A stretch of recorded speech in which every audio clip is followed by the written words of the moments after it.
Good morning, Eagle community. And it is September 9th, 2024. It's our Monday message for this week. I just wanted to talk to you about a few things today. And one of them to start out is I didn't put it on the message, but I will to the children. But on Wednesday, it's Patriots Day, and we're asking our kiddos to wear red, white, and blue in honor of September 11th, Patriots Day.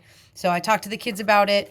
If you can remember, they all have a Freiheit shirt. If they were here last year, they could wear that. It's awesome, red, white, and blue. But I'm excited to celebrate our patriotism with our students on September 11th. So don't forget about that. I do want to talk about our fundraiser that's kicking off today. So every campus in Comal, at least every elementary campus, does a fundraiser. Their PTA usually does it, and it is a way for us to raise extra funds for our campus that are budgeted differently than what our campus budget is budgeted for. If you go to any campus, any elementary school in this district, they're going to do a fundraiser. Some use a company, some do a greenback. We've chosen to do a greenback.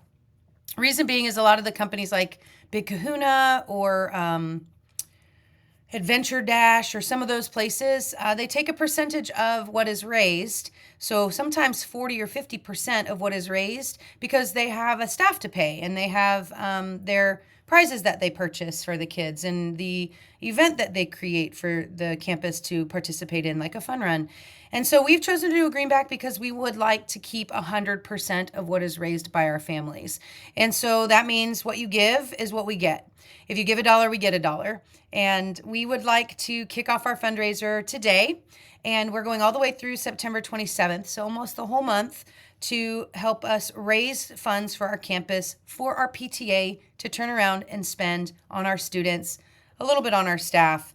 But we want to bring in lots of events, lots of opportunities for our students. Our PTA funds that we raise help pay for extra field trips. A lot of our grade levels go on 2 field trips, and the school buses are funded by some of our PTA funds that we raise. So that limits the cost for parents and families as we do those field trips. I am asking them to get a new t-shirt for every single student on campus. Some of us don't have our spirit wear or buy spirit wear, but I believe every student should have a piece of spirit wear that they can wear on a field trip, on field day, on a spirit day at school.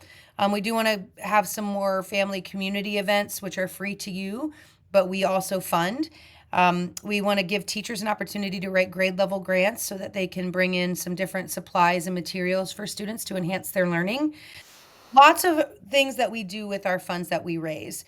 So our goal is $50,000. It sounds like a lot. Last year we raised about 20. If we put it into perspective, we have about 700 students on campus. If every student raised $70, that would be our $50,000, right? 49,000 if you want to check my math, but close, right? We know not every student will do that, and that is okay. If you can, you can. If you can't, you can't. We get that. We are happy with whatever we get. You can ask aunts, uncles, grandparents, best friends, all the people that you know. Plaster it on your Facebook and social media. If you want to ask your companies, right? Sometimes they donation match or something like that. We are welcome to any sort of funds raised. Again, it goes directly back to our campus. Our PTA, when we raise money, 80% of that money that's raised over the whole entire year is spent on the campus, on students and staff. 20% is our operating budget, and of that 80%, only 10% is allowed to be spent on staff. So we ask for a lot of donations for lunches and things for staff because we want to tag that money that we raise to go back to all of our students in all of our classrooms. So I'm being very transparent with you so that you know we're not just taking your money and doing whatever we want with it. We want to make sure we get it back to the classrooms and to the students, okay? The fundraiser runs from the 9th through the 27th. The link is on the message. The QR code on the flyer takes you to the donation site. You can share that link with whoever you'd like. We are going to, every student that donates gets to pick out of our prize cart. And then every student that raises $50, $100, $150, every time they hit a $50 mark, they get another prize out of our prize cart. Kids love those prizes.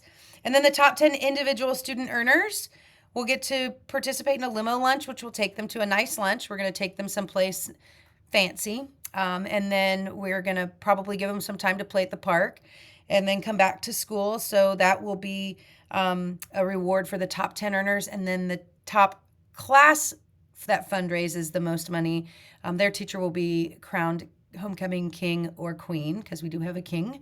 And so we want to make sure that they are celebrated, which they will be crowned at our homecoming dance on October 4th. So regardless of how much funds we raise, we are still having our dance because it is a blast and the kids love dressing up and coming and dancing and enjoying each other's company. The online platform doesn't recognize cash donations, and so those will be posted weekly on social media and through my message, and that will include the top 10 earners in the class rankings with the additional cash donations that will be added then, okay? Cash donations have to be received by the 26th. The end of the fundraiser is on the 27th. That way we can get all of our prizes in order for people. But at $10,000 raised, we're going to have a crazy hair day.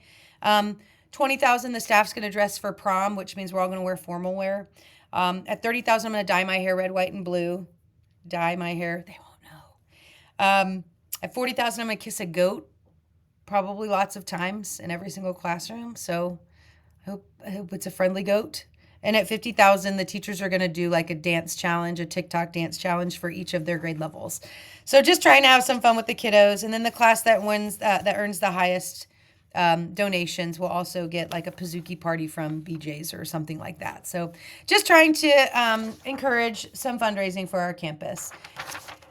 Appreciate any of you who take the opportunity to ask for people to donate.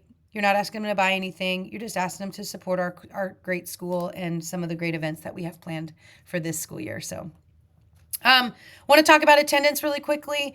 Tardies are started. They're starting. They've started. School starts at 7:35. We close the front gate at 7:35. So the 7:30 almost tardy bell, your warning bell rings, and then 7:35 the tardy bell rings. The expectation is that students are in their classrooms by 7:35. We know traffic is a bear. I'm not going to pretend like I don't know that. On days that it's raining, we extend tardies because we know we have more car riders than walkers. So just know that we're flexible, but we do want you to know that when we close that car gate in the front, all the cars that are in line and the kids that come through the cafeteria doors or the doors by the cafeteria, they are not marked tardy, even if they do enter the building about 7:38 because of the car line taking a minute to take around the building. But everybody that enters the front of the building after 7:35, after those gates are closed, does receive a tardy. So it is important to know that getting inside that gate keeps the children from that tardy part. And maybe leaving at 3, 4, 5 minutes a little earlier.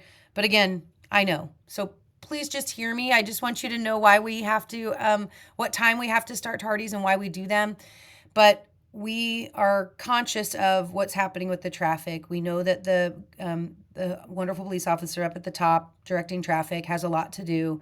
There's a lot of patience that comes with it, but I just want to give you a friendly reminder. So that everybody's aware and we're transparent about when we're doing tardies on campus. I'm sharing our Title I designation with you guys. It's something that we legally have to do.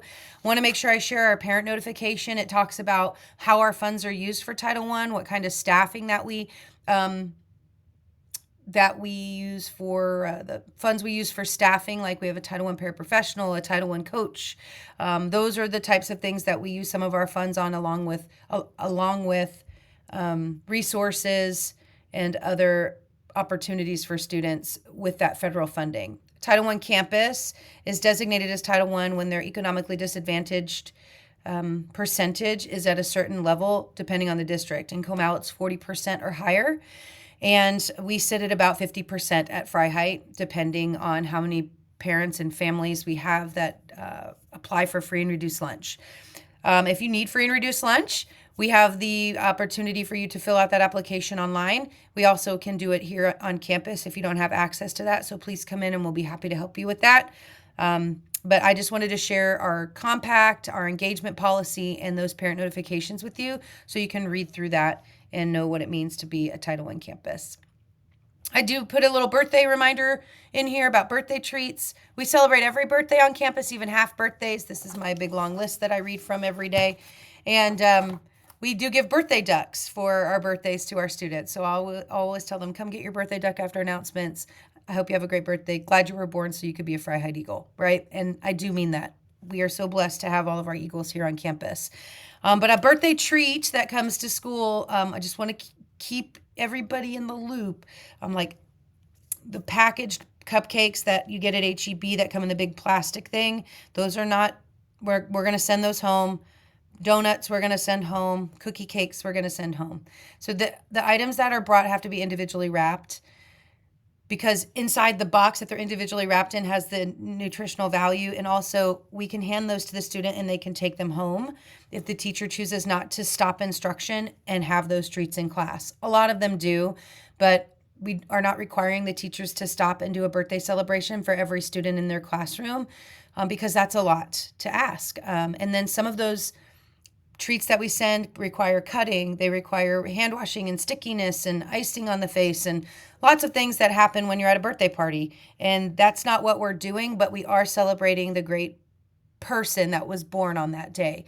So cosmic brownies, Rice Krispie treats, Oreo packets, those types of things are awesome treats to bring. A kid can save them for snack for the next day. We also can know what's in them. We have lots of students with allergies, and we have a few students that have diabetes, things like that keep us from trying to limit the amount of snacks that are brought in, and controlling what's in those snacks. So if you are bringing a snack for a birthday, please let the teacher know 24 hours in advance so we can let our families know in case our students do have allergies and they can bring an alternate snack. Also, non-snack items for a birthday celebration are awesome. Kids love pencils and bubbles and stickers and all sorts of things like that. So just a reminder about what we do for birthdays around here. And then upcoming dates is included. Sorry for the long message, you guys, but really wanted to get our fundraiser kicked off. We're really excited about it. I'm excited to kiss a goat, honestly. I think that might be fun. So I hope you have a great week. Red, white, and blue on Wednesday. And thanks for being a part of making this campus such a great place to be. Have a great week.